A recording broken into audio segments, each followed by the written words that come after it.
All right, this is week 3. I'm going to pray for us, and then we're going to talk a little bit and see if we can make sense of some of this stuff. Lord, we're grateful for your grace and your mercy to us. I'm grateful for these men who are here to study and to think. Lord, we pray for our friends who couldn't be here tonight. Some of them are not well, and we just ask your blessing on them and healing for them. Lord, others had things going on, some family things, and we just pray that you would be honored in those situations. Lord, as we think about things tonight that are, for us as Christians, a bit strange and unusual and outside of our worldview, we just ask for wisdom. We want to understand the times in which we live, and we want to know what we're up against, and we want to know how to talk to people who are confused and whose minds have been taken captive by false teaching and false worldviews and false ideologies. So Lord, give us wisdom tonight. We pray in Jesus' name, amen. All right, so week 1, as we talked about, worldview was just basics. This is what a worldview is. These are the pieces of a Christian worldview. These are the reasons worldview matters and is important. Week 2, we talked mostly about one book, and it was the Carl Trueman book, The Rise and Triumph of the Modern Self. And I'll reference that a couple of times tonight, but that was week 2. Week 3, we're talking about, really what we want to talk about is critical theory. But to talk about critical theory, you first got to talk about postmodernism. And both of these things are not the most interesting thing to talk about on some level. But this is the dominant worldview challenge for where we live. If we were going to be missionaries to the Middle East, then we would take a Tuesday night and we would talk about the worldview of Islam. And we would try to be prepared to engage with that worldview. But we live in the West, we live in the United States, and the dominant worldview challenge that we face is postmodernism, and then as it plays out in critical theory and social justice and all that kind of stuff. So let me give you a quick disclaimer about just the label postmodernism. So I went to seminary between the years 2004 and 2010. And I can remember multiple classes at seminary where we're talking about this kind of stuff. Not really critical theory, that really wasn't on people's radar at that time, but we're talking about postmodernism.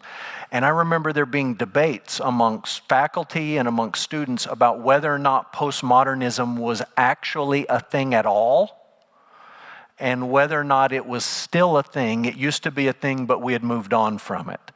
And not everyone who would side with us on a biblical worldview agrees on that question. There are a lot of definitions to postmodernism.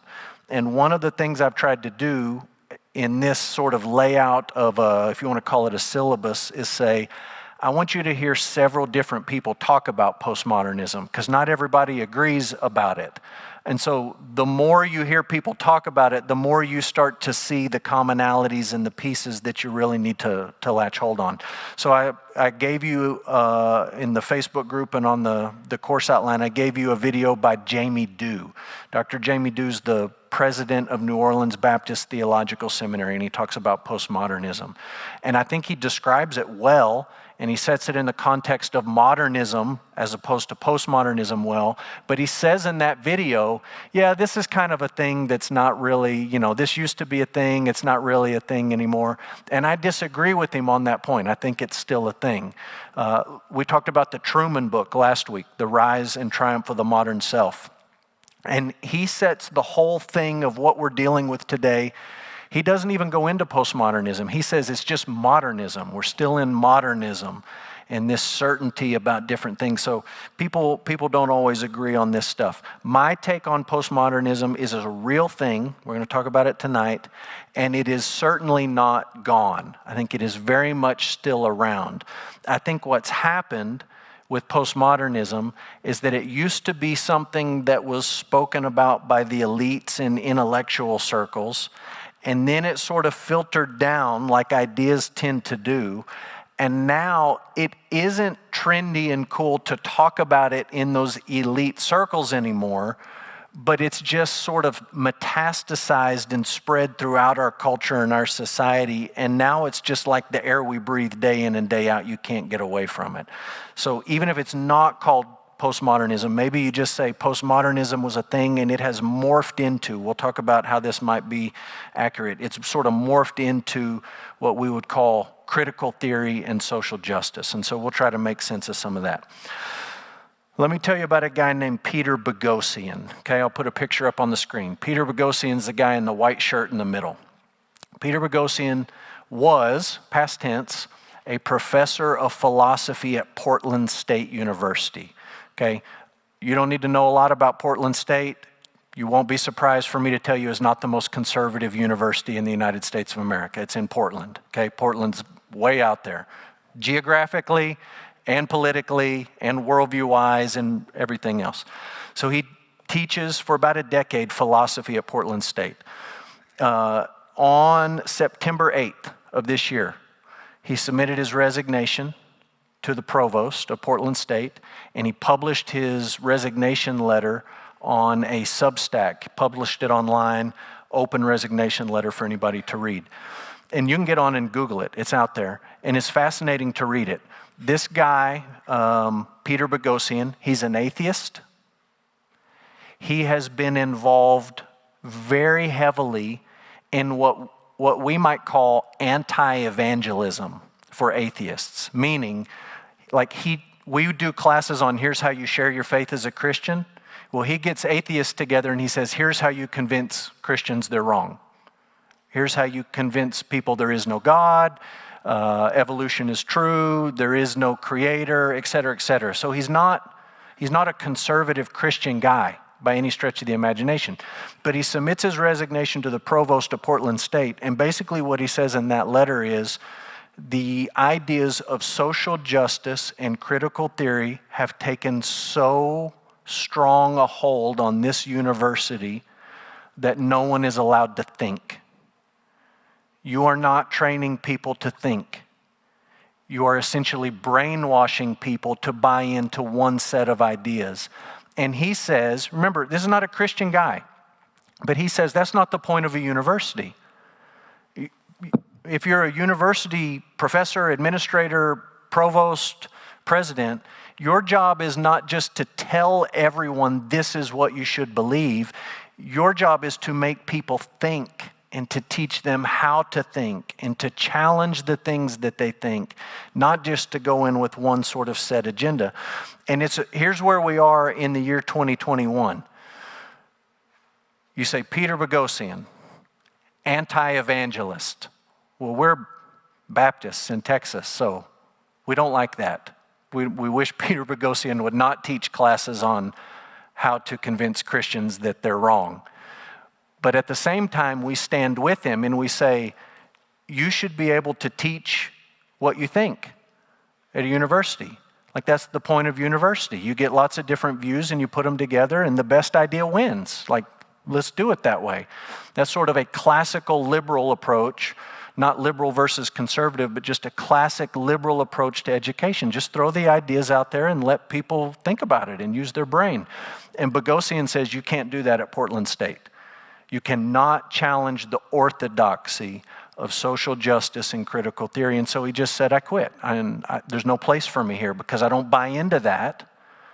Remember, he's not a Christian guy, but he's saying, I don't buy into that stuff. And so you're not going to let me say what I want to say. And you can read more about why he quit and his experience. It's really, really fascinating.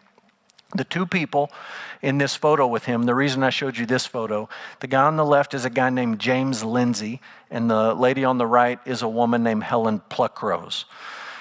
Together, they did something really interesting in the field of critical theory and grievance studies. They got together and they wrote a bunch of papers alleging experienced grievances that never happened. And they put their heads together and they said, let's come up with the most crazy, preposterous, this thing happened and it offended us, and let's write an academic paper about it. Let's just shoot for the moon. Come up with the craziest stuff you can imagine, stuff that no one would ever believe, and let's submit it for peer-reviewed publication and see what happens. So they come up, I'm not even going to go into some of the stuff they came up with. You can Google it on your own and read it. I mean, it's crazy stuff. They write these papers, they submit them, and they just made it all up. And they just fly through these peer-reviewed journals and they get published. And people are praising them. Oh, this is the greatest work ever. These poor people have been victimized and hurt, and on and on and on. And then on the back end, they come out and they say, look, we just made all that stuff up. It's a bunch of baloney, and you bought it, and it's just nonsense, but it fit your narrative, and you were all too eager to believe it and buy it and to champion it. It's really a funny situation. So take Boghossian out of the equation. James Lindsay and Helen Pluckrose have written a book called Cynical Theories, and the cover says critical theories. Critical is marked out, and it says cynical. How activist scholarship made everything about race, gender, and identity, and why this harms everybody. So this is the book that we're going to kind of work through and talk about tonight in a similar fashion to what we did last week. Let me say at the outset, these are not conservative Christian people. They are not evangelical Baptists. James Lindsay has written books. I have one in my office I haven't read yet that the title is Why Everyone is Wrong About God. And he's basically trying to do what Boghossian does and say, you ought to be an atheist. You're all a bunch of bumpkins and you shouldn't believe that nonsense. I mean, he's not a conservative Bible-thumping guy, but they look at this critical theory stuff and this social justice stuff, and they look at it from a worldview perspective, and they break it down in this book that I think is more clear and more helpful than any of the other books that I've read on this topic. If you want to hear more, specifically from James Lindsay, there's a great podcast, Albert Mohler. I've mentioned Albert Mohler. He has a podcast every day called The Briefing. He has another podcast called Thinking in Public. And in that podcast, he just talks with people. And he has an episode where he talks to James Lindsay. I think it's about a year old. And look, Albert Mohler, conservative evangelical Christian, James Lindsay, atheist, they disagree about a lot of stuff. But when it comes to the stuff that we're going to talk about tonight, they're really pretty close to being on the same page. It's a fascinating, absolutely a fascinating conversation. And that's sort of where we land today in 2021 with this weird dynamic of who are the people who will stand for free speech? Who are the people who will stand for the free expression of ideas? It is not the radical social justice critical theorists left. They do not stand for free speech. And we talked about that a little bit last month. Christians have historically, especially Baptists, argued for the freedom of religion and the freedom of speech.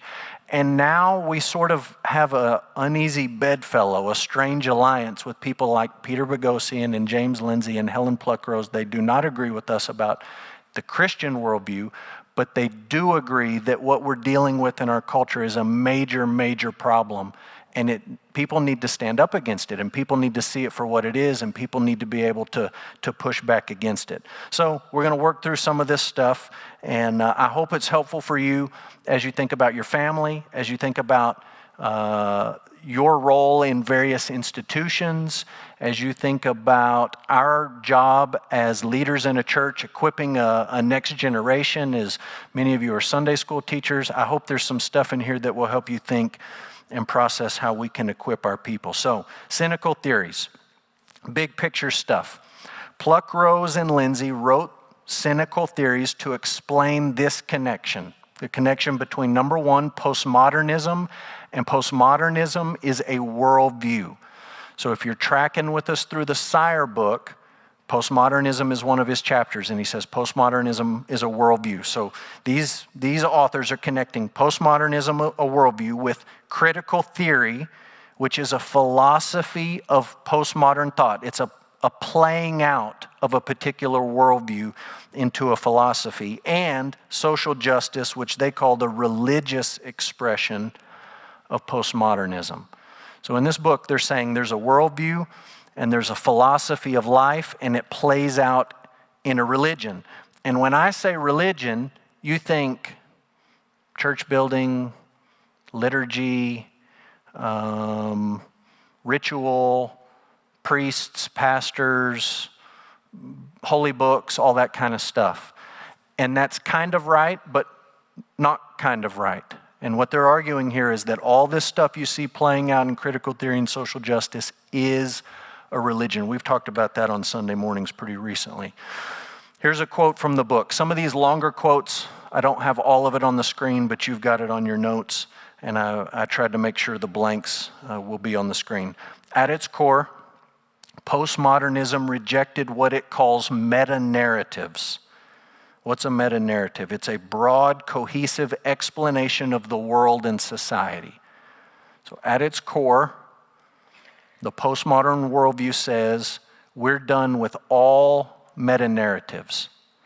If you have one big overarching story that explains life on this planet, we want nothing to do with it. We do not want to hear your theory about what's true for all people everywhere at all times and all places. We don't want to hear those big stories, which as Christians we believe we have one, right? Starts in Genesis, ends in Revelation. We have a story. It explains the world and life in the world. So we don't want to hear any of that.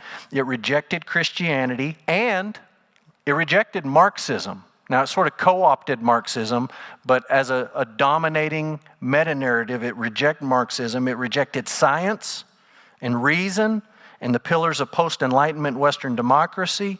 Postmodern ideas have shaped what has since mostly been called, capital T, theory. This book aims to tell the story of how postmodernism applied its cynical theories to deconstruct what we might agree to call the old religions of human thought. It replaced them with a new religion of its own called, here's the new religion, social justice. This book, Cynical Theories, is a story about how despair, that's the despair of postmodernism. We'll talk about that later tonight. The despair of postmodernism found new confidence, which then grew into the sort of firm conviction associated with religious adherence. So the point of this whole thing tonight, this whole thought experiment tracking through this book, is not because I just think James Lindsay and Helen Pluckrose are the greatest. It's because I think they're on to something, and I think the way they attack this issue and lay it out and explain it is very, very, very helpful. And the big thing that we're starting with, and we're going to loop back to at the end of the night, is this worldview of postmodernism has manifested itself in religious expression. Now, that does not mean that postmodern people attend a church building or a synagogue or a mosque on Sunday mornings at 10 a.m. and they sing songs and they listen to a talk and they put money in a basket and then they go home. That's not how that religion works. Usually, there's not even a building associated with it. But the playing out of this worldview results in a new religion. And so that's what we're driving at. I'm going to give you 2 slides. This is one section on your notes. If you can wrap your brain around this section, you can wrap your brain around everything else in the book and everything we're going to talk about tonight. Okay, a lot of this stuff is very obtuse, and it's intentionally obtuse and hard to follow. That's part of the design of the whole worldview and the whole movement. But if you can get these things, it really puts everything else in context, okay? Number 1, the postmodern knowledge principle. So there is an issue of epistemology, the postmodern knowledge principle. How do we know things? This is it. It's radical skepticism about whether objective knowledge or truth is obtainable, and it's a commitment to cultural constructivism. We're going to put all these out here and we're going to go back through and talk about this stuff. Okay, so that's the postmodern knowledge principle. Second, the postmodern political principle is the belief that society is formed of systems of power and hierarchies which can decide what can be known and how. So what is the point of politics? Well, it's just building a system of power and having a hierarchy and establishing control and maintaining control so that you can then tell everyone what's true and how they can know it. That's the point of politics, okay? It's a principle of knowledge, epistemology, and it's a principle of politics. And here's the 4 themes that flow out of this for the postmodern worldview. Number 1 is the blurring of boundaries. Number 2 is the power of language. Number 3 is cultural relativism. And number 4 is the loss of the individual and the loss of the universal. Okay? All of that stuff in your notes is on page 31 in the book Cynical Theories. I just pulled all of that out of the book, word for word. Postmodern knowledge principle, postmodern political principle, and the four major themes of postmodernism. So let's talk about these quickly, okay? Knowledge. How do we have knowledge? Pre-modern people, go way back in history, tended to believe that we have knowledge about things from two sources, and they were usually connected. One was just tradition. This is what our people have always taught. This is what our people have always believed. And typically, for pre-modern people, that tradition was rooted in some sort of divine revelation, like God told them that, or a God told them that, or a spiritual being told them that. There was some sort of revelation of how these people came to know this thing, and it was sort of just like, we've always known this, this is the way it is, we just believe this. Sort of a pre-modern view to knowledge. In the modern period, in the Enlightenment, all of that got cut loose. And in the Enlightenment, how do you know things? Science. That's a slippery word, but that's how you know things. Science. You observe it, and you see it, and you can prove it, and you can test it. That became the basis for how we know things. This is what the postmodern worldview has done. They've gotten rid of all of that. We don't want any of that. That is not how you know things. You don't know things because that's what we've always known and it's just sort of common wisdom. You don't know things because some deity or spiritual being spoke to you. Are you ready for this? You don't even know things by science. That is not a sure, sound way to learn things and to know things. The way you know things in a postmodern sense is you personally experience them, and that trumps everything else. This is my personal experience of whatever, fill in the blank. And I don't care what your science says, and I don't care what your God says, and I don't care what tradition says. None of that matters one iota to any postmodern person. It really just boils down to a matter of subjective experience. And what they really would tell you, if they're honest, is, look, truth is just a cultural construct. Truth is what we make it. It's not out there, objective. It's just sort of up to us to come up with it. So that's the postmodern knowledge principle. Politics. This is we are living in this right now. It's a very dangerous view of politics. The postmodern political principle says societies are formed by people in power, and they control the construction of truth, and the point of establishing truth is to maintain control. It's all about power. How do we get the power? What can we say? What construct can we come up with to get power? Say whatever you need to say to get it. And once you get the power, you say whatever you need to say to hang on to it. Truth is completely immaterial. Truth is a means to power. You use truth to get to power. That means the aim of politics is not doing what's best for people. It's not doing what's true. It's not doing what's noble. It's not doing any of that stuff. It is doing what will keep you in power. Truth is just a tool that you use. Have you watched the news in the last 10 years and looked at some politicians being so dishonest?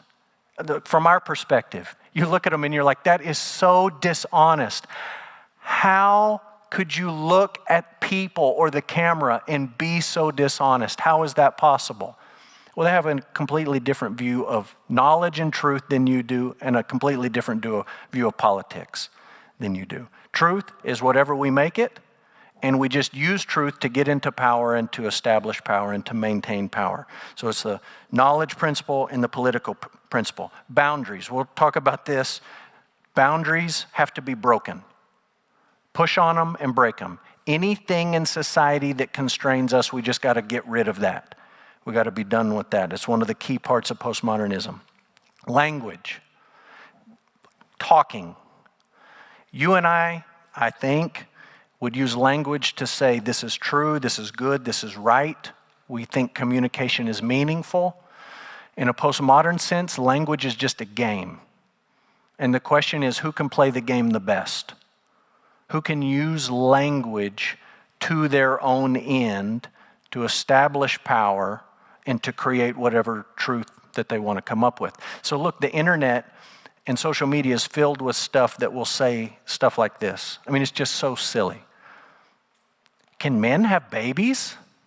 Like that's the clickbait on the article. Can men have babies? And then the sub to the article heading is, well, yes, we just need to deconstruct what you think of when you hear the word men and babies. And you go down this rabbit trail, it's just a game of language. It's just a game of saying, this means this, and you say, no, it doesn't.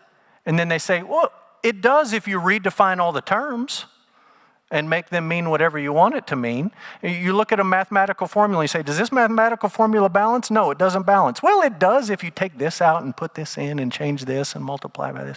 That's all they're doing with words. It's just a total language game.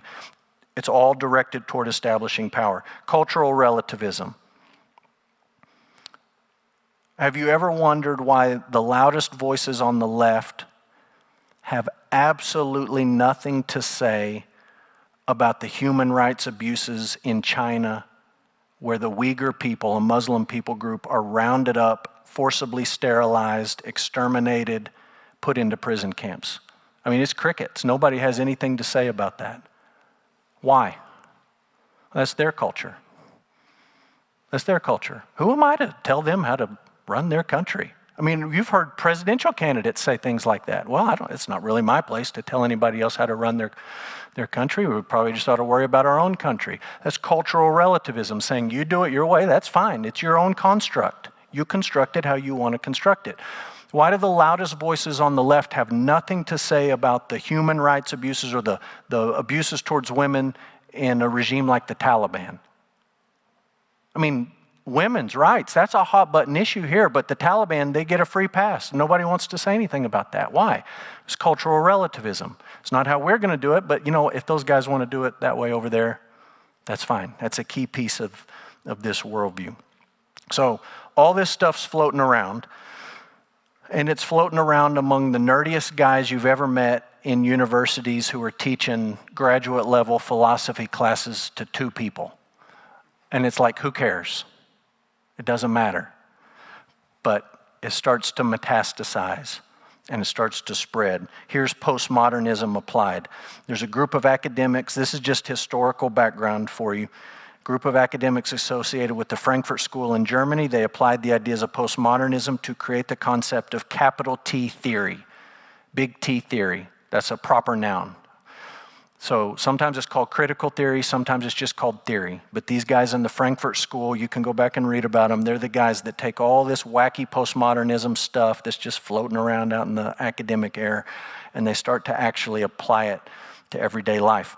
When they did that, this is straight from page 61, theory turned from being largely descriptive to highly prescriptive. It's a shift from is to ought.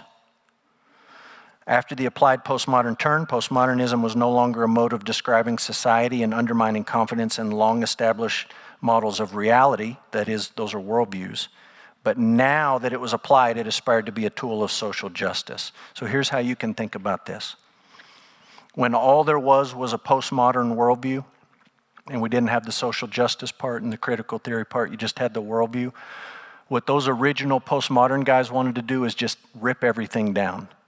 They just wanted to be cute and funny and tear it all down and be done with it. They didn't have any, what's next? They don't care. They just want to rip it down.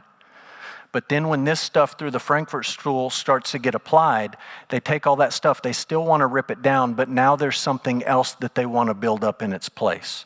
And that something is the critical theory piece and the social justice piece.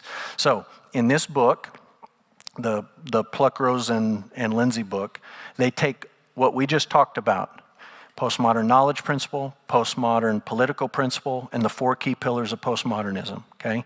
And they just apply it one by one to all sorts of things that we see in everyday life, okay?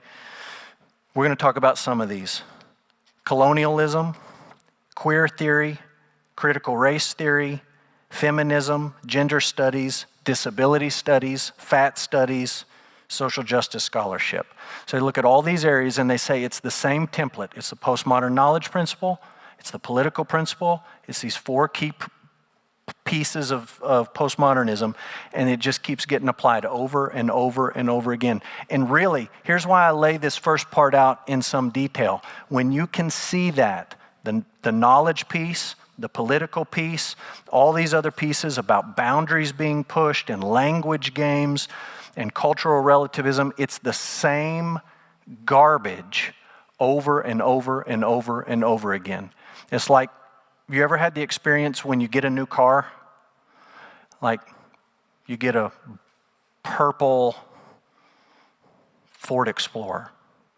Like, I'm the only guy with a purple Ford Explorer. But you start driving around town and all you see is purple Ford Explorers. You're like, there's another one. What in the world? There's another one. How many people have that? You just notice it. When you get this pattern in your brain and you start watching the news and you start listening to the crazy stuff that's out there all the time, you start saying, oh, same stuff. Same stuff. They're just regurgitating the same stuff over and over and over and over again. So we'll talk about 3 of those regurgitations, okay? Number 1, post-colonial theory. This was historically the first application of all this nonsense. So just some background. Colonialism involves establishing power and control over another country or a people. It involves occupying the land of that country or that people. It involves exploiting the resources of that country or people. Okay? I think you all get a general sense for what colonialism is. Colonial powers also typically impose their worldview, their language, their economics, their politics, and their culture on other people. So there's lots of examples of this. The most obvious example is the British Empire. And you just look at all these colonies they established in all these places. They went in, they took control. The indigenous people worked for them. They said, now you speak English. Now you go to an Anglican church on Sundays. Here's our culture. We just put it in. This is what we're doing. And that's just the MO. The United States historically has prided itself on not being a colonial power. We are a colonial power. We just don't do it like the British did it at the end of a gun. We just do it not in a hard manner, but in a soft manner. And you can dig into that on your own all you want, but the United States has been involved in this kind of stuff in lots of different ways. So how does all this get applied in post-colonial theory? Post-colonial theory looked to deconstruct the West.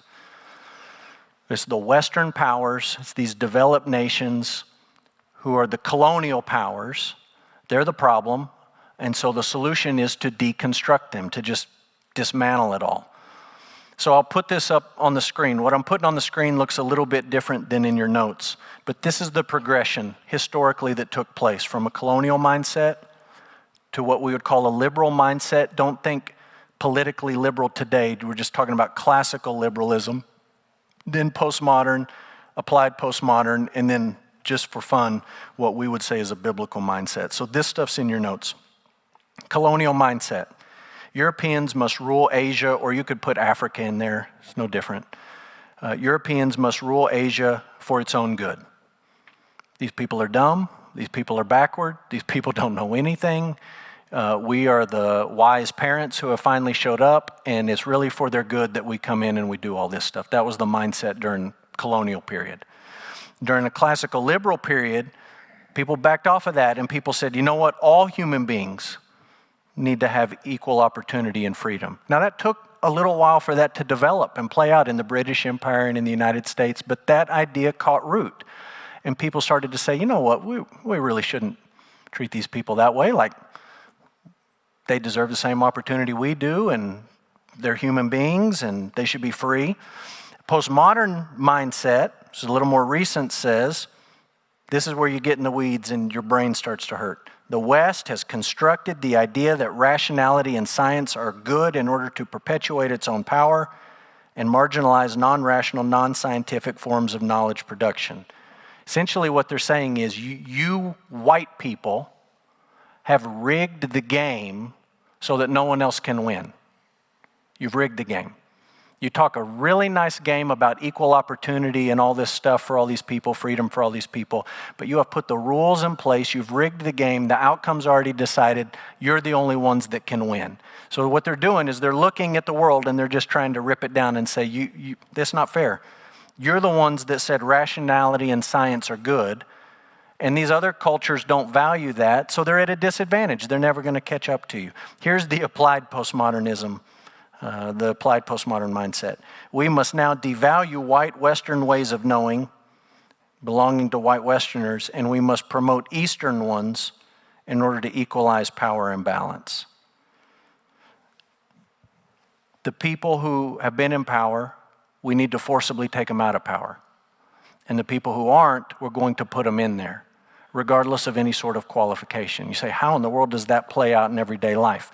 It plays out in laws like ones on the books in California right now that say, if you have a board of directors in the state of California, there is legislated a quota for how many minorities you have to have on your board. And you need to have some sexual minorities, and you need to have some racial minorities, and you need to have some females on there. And they just tell you, if you're going to have a board, you got to have this many people involved at the highest level. And you might say, well, if we're an organization or a corporation or a business, shouldn't we just pick the best people, the most qualified people? And the answer is no. Because you're the one that's already decided who's the best and the most qualified. You're part of the problem. You're part of the system. So we're tearing that down, and we're telling you who you've got to put into position here. This is the difference, this same idea on the applied postmodern mindset. This is the reason your iPhone yesterday, if you look at your calendar, says Columbus Day, and right underneath it, Indigenous Peoples Day. That's why it's there. Columbus is a white guy. He's part of the problem. He's one of these colonial guys. So we want to get rid of him, but we know that's kind of a big deal. So what we're going to do is we're going to come up with Indigenous Peoples Day. No one cares if you have an Indigenous People Day, but we're going to put it on this day. What's the end game? The end game is that in a couple years you open your iPhone and Columbus is gone and it's Indigenous People Day. That's the end game. To say all of that colonial stuff is part of the problem of what is the inequality today, and the answer is to dismantle all that and to elevate these other Eastern voices or whatever. This is the stuff behind tearing down statues. Okay, 100%. Now, there's probably some statues of some people that ought to come down. Like you get into some of the history and you're like, well, that guy probably doesn't need a statue. But to tear down every statue of every historical figure who had white skin and who was part of, whatever this hegemony, this patriarchy, this hierarchy of power is just nonsense. But that's the agenda, to say we're done with those guys. We're not doing that anymore. And we're moving in this direction. Biblical mindset. What would a biblical mindset be? Biblical mindset would probably say all human beings are created in God's image. They're all valuable. They're all worthy of dignity. And they all are worthy of receiving freedom, and they all should be treated well and respected. And every culture and every society has some good things in it and some bad things in it. And no culture is necessarily better than the other, but what we ought to do as a culture is try to line up as close as we can with what would honor God and please God. And when we don't, we need to be honest about it. And when they don't, we need to be honest about it. We don't just need to pretend like all cultures are relative and equal. We need to be honest about that. So we'll talk more about the biblical stuff next month. Okay, that's the colonial application. Let's talk about some more that are, I think, more pressing. Queer theory. Queer theory is about liberation from the normal, especially where it comes to norms of gender and sexuality. That's because it regards the very existence of categories of sex, gender, and sexuality to be oppressive. Listen to that last sentence. Queer theory. The existence of categories. Having a category for sex, gender, sexuality, having the category is oppressive. Having to answer the male-female question is oppressive. Having to say, are you heterosexual or homosexual? Having to make a choice between the two is oppressive. Putting on somebody's birth certificate, they are male or female, is oppressive. The category themselves are oppressive. So we talked about this a little bit last week with Truman, okay? Truman's angle on this is the modern self has won. And the modern self is the inward self. The problem is society and all of its restrictions and all of its categories, and you got to choose this or this. And what's real and what's most important about a person is who they are on the inside. And if society restrains who you want to be on the inside in any way, you got to be done with that part of society. You got to get rid of it. You got to push the boundary. Remember, that's one of the 4 postmodern principles. We got to push the boundaries. We got to get rid of these boundaries, abolish these boundaries. It's just postmodernism applied. So let's talk about this specifically. Postmodern knowledge principle tells us that revelation and science are not reliable sources of knowledge when it comes to gender and sexuality. This is really important because you hear stuff every day in the news that just makes your brain explode. This is why, right here. It's postmodernism, the knowledge principle applied in queer theory to gender and sexuality. They don't care what the Bible says about gender and sexuality. There is absolutely no concern for it. And you and I can say all we want. We're a Judeo-Christian nation. Moses is up on the top of the Supreme Court in the carvings, and this nation was founded on this. And you might as well be talking to a tree. That means nothing to a postmodern person. They simply do not care what divine revelation has to say about gender and sexuality. And this is where it gets crazy. They don't care what science has to say. Like, scientifically, babies are born, and you look, on the baby's born, or even before the baby's born. We got ladies in our church right now, they go to get an ultrasound. Is it going to be a boy or a girl? You say, well, science. You use your eyes, and you look, and then you say, it's this or it's this. And the postmodern knowledge principle says you can't know things that way. And you and I are like, you're banging your head on the wall. You're like, no, you can know. It's a boy or a girl. And they're like, no, you can't know. You can't know. And it's oppressive for you then to put that label on them and to tell them that they are one or the other. This is where you get the stuff about birthing persons, right? People talking about birthing persons. This is where you get stuff with the Texas abortion law recently. This Texas abortion law revealed some cracks in the postmodern coalition a little bit, because suddenly you had some women saying a bunch of men shouldn't be telling women if they can have an abortion. Well, real quick, they went back to the categories, men and women, which they don't like the categories, but real quick, they went back to the categories. Nah, you can't have it both ways. Either you got to get rid of the categories or you got to keep the categories. But this is the birthing person stuff. This is the stuff this was on Twitter. Twitter is so crazy. You had trending stuff on Twitter saying men can have abortions. Well, if you get your knowledge from divine revelation, no, they can't. Or if you get your knowledge from science about what a man is and what a female is, then no, they can't. But if you jettison that stuff and it's just up to you to decide, then sure, they can. I mean, it's crazy to us, but that's where we live. So that's the postmodern knowledge principle. Postmodern political principle tells us that traditional categories of gender and sexuality were created by powerful people to establish and maintain their dominance over oppressed minorities. It's all about power. Always comes back to power. Applied postmodernism in queer theory. This is what they want to do. They want to blur the traditional boundaries of gender and sexuality. They just want to make it confusing, fuzzy. They want to use language to gain control over gender and sexuality. They want to relativize cultural expression of gender and sexuality, and they want to do away with universal norms for gender and sexuality.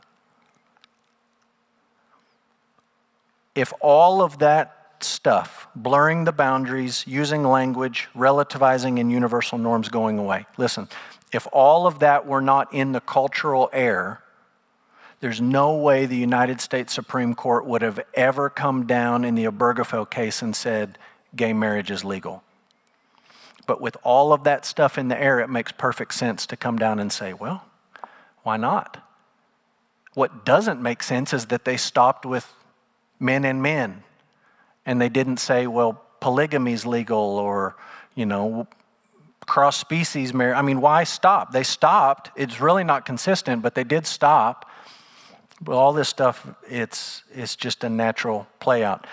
This language piece is really dangerous. It's really, really dangerous. It's all about power.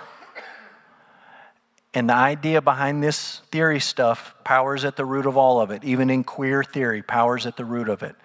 And it is why not only can you not say certain things, and saying certain things will get you canceled and kicked out of your university job and banned from social media and all kinds of stuff. You can't say these things, but that's not enough because it's about power. It's about control. You also have to say certain things. You have to use a person's preferred pronouns. If you don't use those pronouns, you're doing violence to them. There is a new law in the United Kingdom being proposed, sounds like likely. Inmates in prison in the United Kingdom, whatever you're in for, if you refuse to use someone else's preferred pronoun, your sentence will be extended. They'll keep you in jail longer if you don't use somebody's correct pronoun. So Brady's my roommate, my cell block mate, and Brady pipes up one day and says, now I'm, Belinda, and you need to refer to me as he, she. And I say, oh, that's nonsense. I'm not playing along with that game, but it's a game of power and control, and language is at the heart of it. And if you don't play along, well, you just got another year. What are you in for? Well, I wouldn't call Brady she. And we chuckle at it and we laugh at it, but that's where we live. That's real stuff on university campuses. Your kids and grandkids are going to have to deal with that kind of stuff. That's real stuff in diversity training that takes place in major corporations all over the place, even in Odessa, Texas. This is not just a Portland, Oregon thing. This is not just a New York City thing. This is not just a Canada thing. This is a West thing. Language is used to control. Universal norms. We got to do away with universal norms. There's a new law in California. Newsom just signed it by executive order that says every toy store has to have a gender-neutral aisle. You must have a gender-neutral toy aisle. You and I hear that, and we live in Texas, we live in Odessa, we're Baptist. We get together every Sunday and talk about the Bible, and we're like, what are they smoking out there? That is the craziest. Who cares? They care. They really, really care. They care about pronouns, and they care about blurring traditional boundaries, and they want to relativize morality, and they want to do away with anything that would be universal, like that's a boy's toy or that's a girl's toy. It's all part of that. This is where the word queer comes in. Queer refers to anything that falls outside binaries. So if you got a male, female, or you've got a masculine, feminine, or a heterosexual, homosexual, those are binaries, like pick one or the other. Queer is saying, well, I'm outside of that. I don't fit in your category, in your binary. It's a way of challenging the links between sex, gender, sexuality. In general, then, queer theory's political agenda is to challenge what is called normativity. That's an important sentence. Thinking about the political process of all this. What's the end game for this postmodern worldview? The postmodern knowledge principle plays out in the postmodern political principle. And the political end game of queer theory is to say we want to get away from any sense of normativity. So we would say, we'll talk about this next month, normal biblical pattern for a family is one man marries one woman and they have children. That's the plan, right there in Genesis. And these guys say, no, we got to be done with that. We can't have that. Now, they're not taking the whole leap at once politically, but we got to understand that's the end game, to get away from any sense of normal.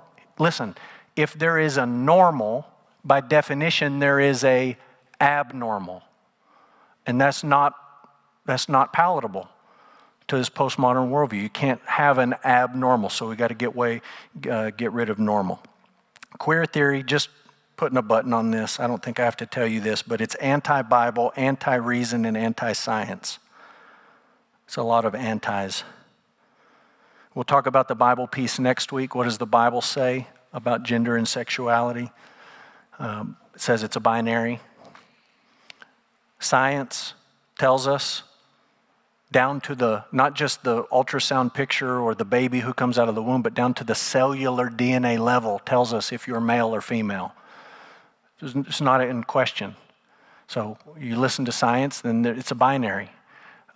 For the purposes of reproduction, it's mandatory that you have a male and a female. It's necessary. That's how reproduction works. So postmodernism rejects all of these ways of knowing. Okay, one more example. This one is a buzzword, especially over the last year with the Black Lives Matter stuff and all the riots and the protests. Critical race theory and intersectionality. We'll start with this. Critical race theory is at root an American phenomenon. Okay, you take this stuff to China, they're not buying it. You take it to Japan, you take it to Brazil, it just doesn't make sense. This is an American thing, which, by the way, is a major problem for your worldview if it only applies in one place at one time to one people. A true, coherent worldview that corresponds to life in the real world will be universal in application. Postmodernism, critical race theory is not. Critical race theory holds that race is a social construct that was created to maintain white privilege and white supremacy. Critical race theory formally arose in the 1970s. Critical here means that its intention and methods are specifically geared toward identifying and exposing problems in order to facilitate revolutionary political change. So the grandfather of this critical race theory stuff is a guy named Derek Bell. He's the first African-American tenured professor at Harvard, and he comes up with this stuff called critical race theory. When I say to you, okay, when these authors say to you that it's created to facilitate revolutionary political change, I know that sounds like a crazy conspiracy theory. That sounds like, come on, it's just a guy at Harvard. Is he really out to? Yes, 100% yes. From their own lips, over and over and over again, that is the end game. Revolutionary political change. Black Lives Matter had this stuff plastered all over their website on what they actually believe until they got really, really popular over 2020, and then they took a lot of this stuff down because people started going to their website reading, what, you want to do away with families? Black Lives Matter, the organization, wants to do away with families? You don't want to have moms and dads anymore? You want to do away with the current political system as it exists, and you want to replace it with something completely revolutionary and new? And they started backing off of some of that stuff. Revolutionary political change. Let's go back through the same grid. Postmodern knowledge principle and the postmodern political principle tell us that racism is systemic, meaning it's present everywhere and always. So this frustrates a lot of people like us when you start to talk about racism today. You remember when we talked earlier about language games? This is a massive language game. And you're looking up the same word in the dictionary, and somebody has white-outed the definition and replaced it with something else when you weren't looking. Right? That's a language game. We use the same word. We're going to change the meaning of it. And what these people are saying, what they're arguing is, racism is present everywhere and always. So, John Gruden is a very current example. He writes some emails 10 years ago. He says some stuff in these emails that is not very kind to African Americans. It comes out 10 years later, and he loses his job. And the Tampa Bay Bucks, who had his name up in the Ring of Honor at their stadium, said, we're taking his name down. I mean, he completely gets canceled, completely wiped out. And he offers this plea yesterday and today, and he says, I'm not racist. I don't hate black people. And their response is, no, you are racist. And you can say it as many times and as loudly as you want. What you mean, and what Gruden means when he says that is, in my heart, I don't walk around harboring hatred to people whose skin color is different than mine. The problem is that's not what they mean by racism. Definition has changed. Here's how much it's changed. Just a few weeks ago, there was a black man running for governor in the state of California. Recall election. Larry Elder. Black man. over and over and over again. He's running as a Republican, as a conservative. Over and over and over again, they accuse a black man running for governor of being racist.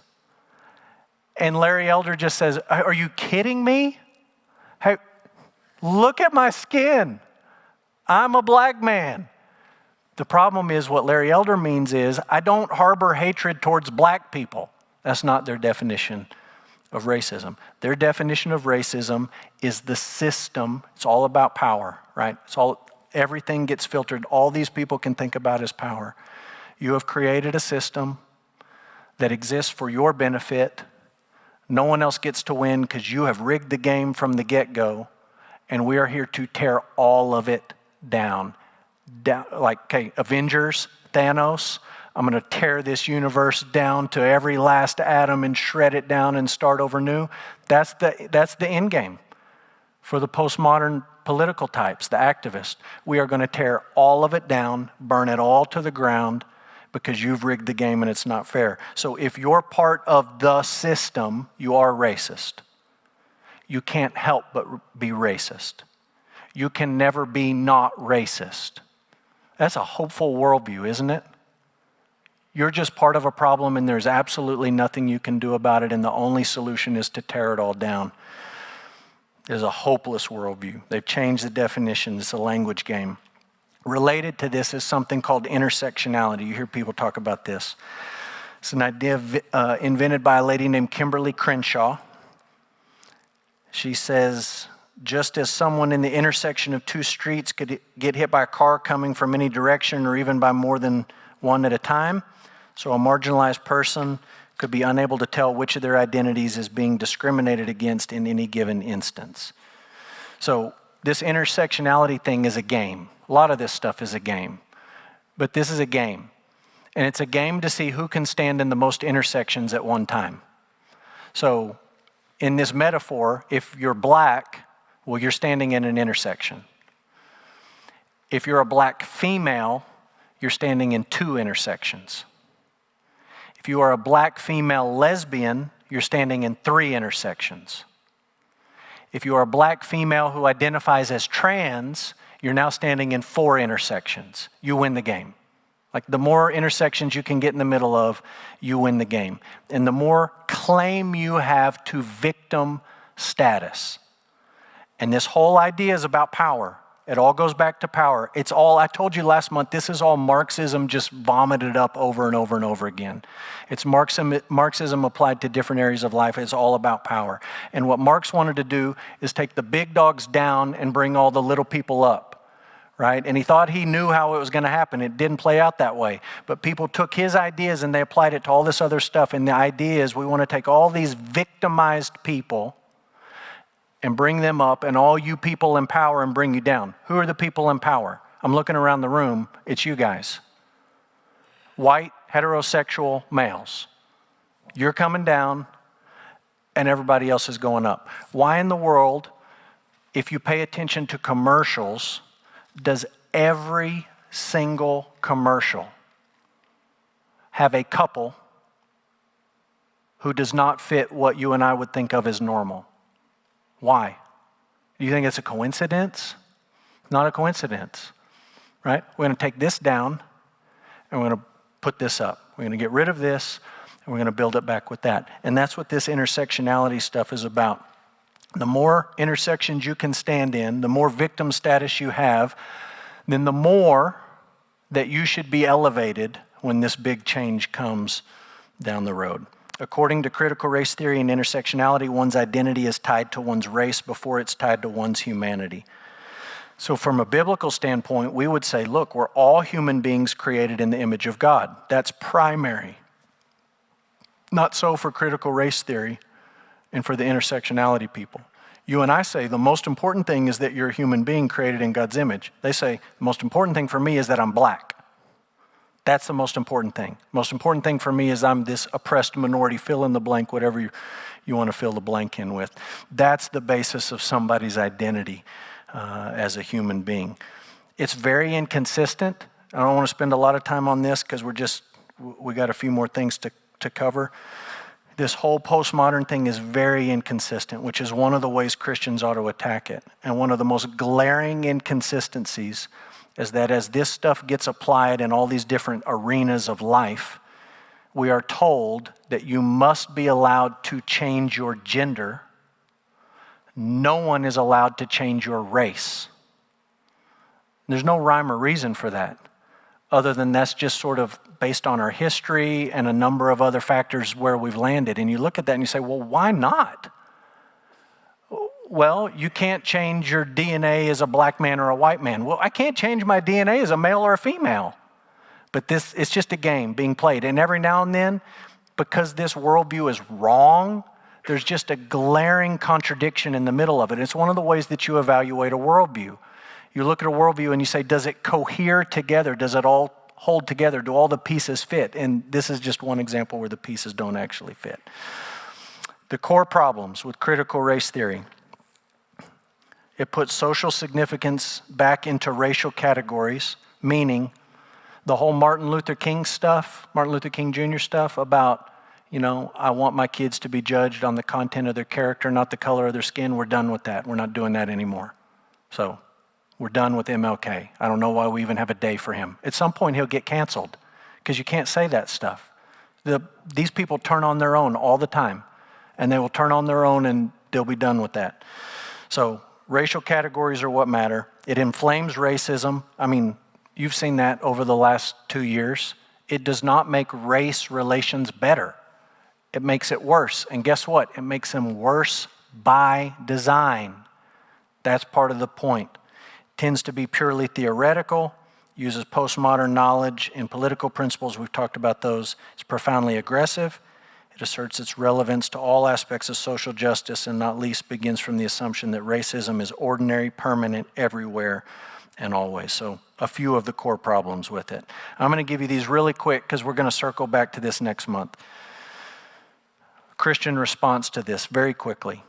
All people are created in God's image and worthy of respect or protection.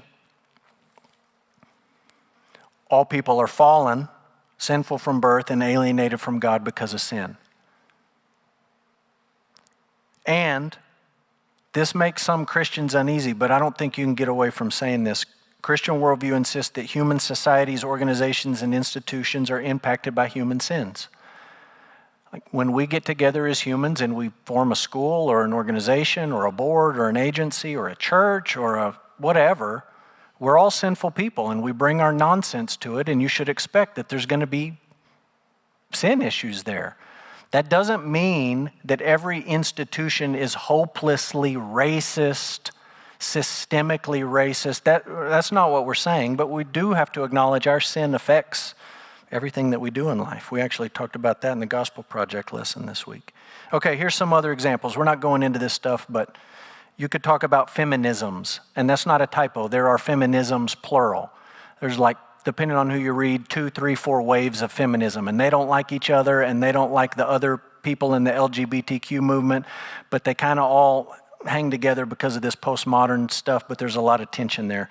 You could look at gender studies. We talked about queer studies, but gender studies specifically drills down on this male-female question. You could do the same playbook for gender studies. You could look at disability studies, okay? There's arguments that say a scientific attempt to cure deafness or blindness, we wouldn't use the word racist, but they would use the word is ableist. You have a bias against those people, and you want to exterminate them as a people group. You are the problem. Blindness is not the problem. Deafness is not the problem. Anyone who wants to cure that and be done with that would be the problem. There's big debates about that. Fat studies, we can go on and on and on. Okay, let's talk.